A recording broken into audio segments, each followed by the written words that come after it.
성도 여러분 안녕하십니까? 2025년 11월 11일 화요 새벽 말씀 함께 나누겠습니다.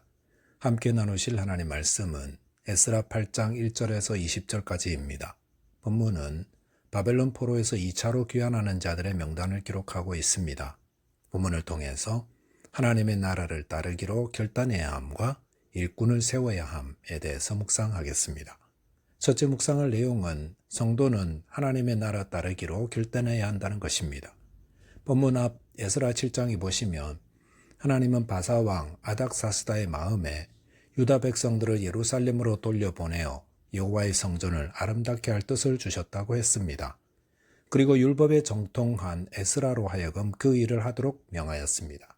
그리고 오늘 본문 보시면 제2차 바벨론 포로 귀환이 이루어지고 있습니다. 본문 1절 보시면 아닥사스다 왕이 왕 위에 있을 때에 나와 함께 바벨론에서 올라온 족장들과 그들의 계보는 이러하니라라고 했습니다. 여기 보면 에스라의 주도하에 이루어진 2차 바벨론 포로 귀환자들의 명단이 14절까지 소개되고 있습니다. 2차 귀환에 동참한 유대 백성들의 숫자를 모두 합하면 1773명이 됩니다. 그런데 이 숫자는 성인 남자를 기준으로 한 숫자임을 감안하여서 각 사람당 가족을 5명으로 가정했을 때 그 숫자는 약 9,000명이 됩니다.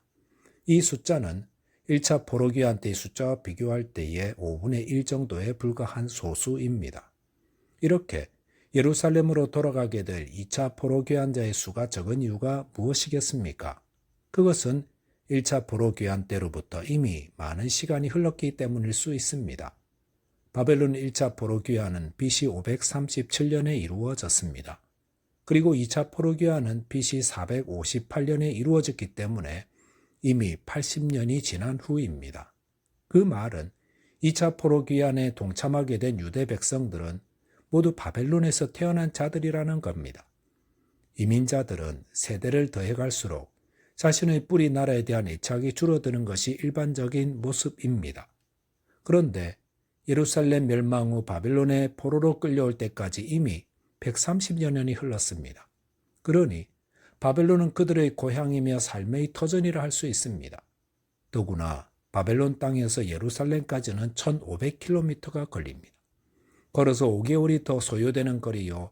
또 도중에 어떤 일이 있을지 알지 못합니다. 이렇게 예루살렘으로 돌아가는 포로 귀환에 참여한다는 것은 현재의 삶의 터전을 홀연히 다 버려야 하는 무모한 도전처럼 보였을 수 있습니다. 그런데 그럼에도 2차 귀환자들이 나왔다는 것은 무엇을 뜻하겠습니까? 그것은 이들의 하나님 성전 사모하는 열정이 그 어느 누구보다 뜨거웠다는 것입니다. 이들의 이름이 에스라 8장에 기록되었다는 것은 이들이 장차 하나님의 나라를 세우는 귀한 일꾼들이 되고 그 이름이 하나님 나라에 기록되었다는 것을 말해줍니다. 이와 같은 내용이 저희에게 주시는 교훈이 무엇입니까? 그것은 성도가 하나님 나라 들어가기 위해 이 세상의 만족과 평안을 포기해야 할 때에 기꺼이 그렇게 해야 한다는 것입니다. 한 부자 청년이 예수님을 찾아 영생을 얻으려면 무엇을 해야 되는지 물었을 때에 예수님은 그가 가진 재물을 팔아 가난한 자들에게 나누어 주고 주님을 따르라 하였습니다. 그럴 때에 이 청년이 기꺼이 그렇게 했더라면 그는 예수님이 주시는 영생을 얻었을 것입니다. 하지만 그는 재물이 많은 고로 근심하며 돌아갔습니다. 주님께서 이 부자 청년을 보낸 후 마태복음 19장 29절에 보시면 또 내 이름을 위하여 집이나 형제나 자매나 부모나 자식이나 전토를 벌인 자마다 여러 배를 받고 또 영생을 상속하리라 하셨습니다.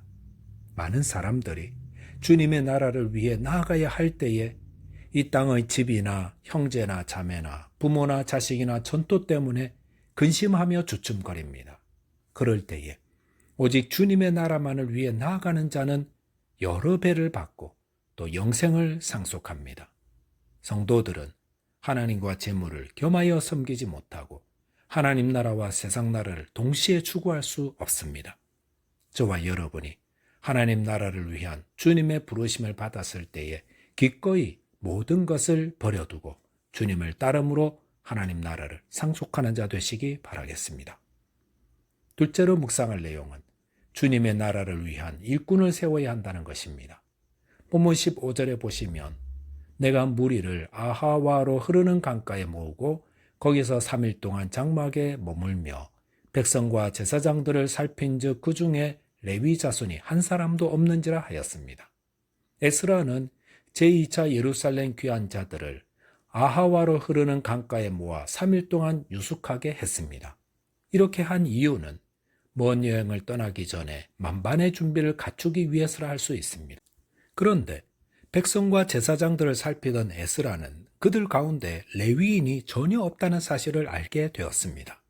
레위인이 없다는 것은 무엇을 뜻하겠습니까? 레위인들은 백성들을 율법으로 교육하고 또 성전에서 제사할 때 이들의 봉사가 있어야 제사 제도를 회복할 수 있습니다. 에스라가 제2차 포로 교환을 통해 가장 역점에 두었던 것이 바로 율법 교육과 예배의 회복이었습니다. 그런데 그 일을 감당할 레위인이 없다면 에스라 혼자 어떻게 그 일을 할 수 있겠습니까? 그렇다면 2차 포로 귀환에서 레위인들은 왜 한 사람도 없었던 것입니까? 아마도 그것은 바벨론 포로 생활 기간 동안 레위인들이 자신들의 직무를 할 수 없었기 때문에 대부분 다른 직업으로 전환했기 때문이라 할 수 있습니다.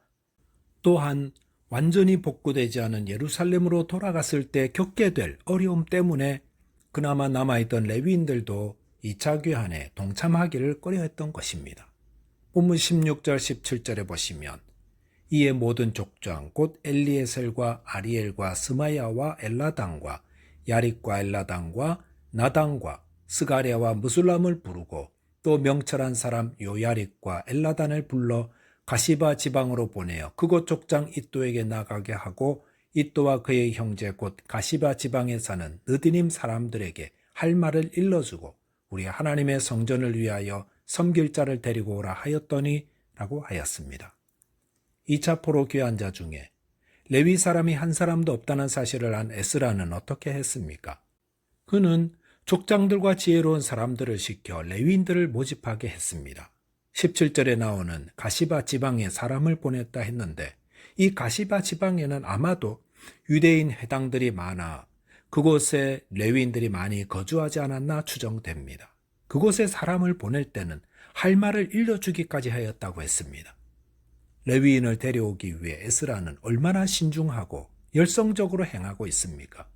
이것은 주님의 일을 할 때에 일꾼을 모으기 위해 이처럼 신중하고 열성적으로 해야 함을 말해줍니다.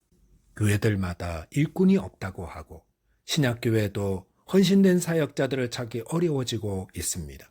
이들의 도움이 없다면 교회가 할 일을 바로 하기 어렵습니다. 본문 18절 보면 우리 하나님의 선한 손에 도우심을 입어 그들이 이스라엘의 손자 레위의 아들 말리의 자손 중에서 한 명철한 사람을 데려오고 또 세레베와 그의 아들들과 형제 18명과 라고 하였습니다. 여기 보면 에스라는 하나님의 선한 손에 도우심을 입었다고 했습니다. 하나님은 그의 나라를 위한 일꾼이 부족하여 찾을 때 필요한 사역자를 보내주시는 분입니다. 엘리야가 이스라엘의 하나님을 경외하는 자가 다 죽고 나 혼자 남았습니다 라고 탄식할 때에 하나님은 그에게 바알에게 절하지 않은 7,000명을 하나님이 남겨두셨다 했습니다.